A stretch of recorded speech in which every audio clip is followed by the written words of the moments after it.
Hello everyone, this is AK. Welcome to my another video. I hope everyone is doing good.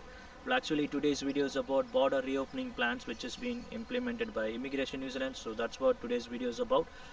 So fully vaccinated Kiwis and other eligible travelers from Australia can travel to New Zealand without staying in MIQ from 11:59 p.m. Sunday 16th January 2022 onwards.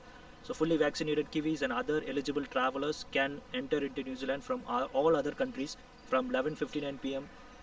13th February 2022 onwards. That is Sunday 13th February 2022 onwards. Or from people from all other countries who are eligible can travel to New Zealand from 13th February 2022 onwards.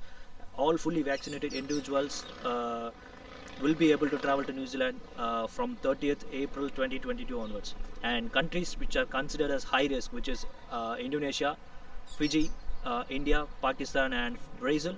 So this high risk category will be removed from next month onwards. That is from December onwards. The high risk category will be removed. So you don't have to stay in MIQ. All you need to get vaccinated, and you should produce your vaccination certificate while entering into New Zealand.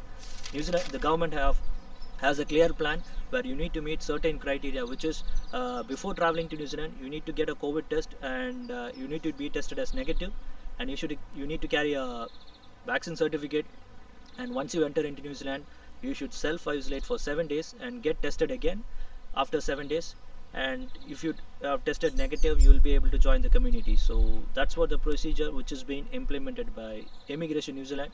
And all other fully vaccinated foreign nationals, that is non-residents of New Zealand, which will be categorized based on certain visa category, will be able to enter into New Zealand from 30th April 2022 onwards. Should also follow the same procedure which I explained previously, except people who are traveling from Papua New Guinea, which is considered as high risk.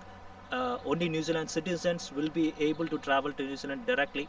Other people will still have to quarantine for 14 days on low risk countries and then enter into New Zealand. So that's what the current procedure which has been implemented by New Zealand, and more details are yet to come from December onwards. So see you soon with another update. Bye bye.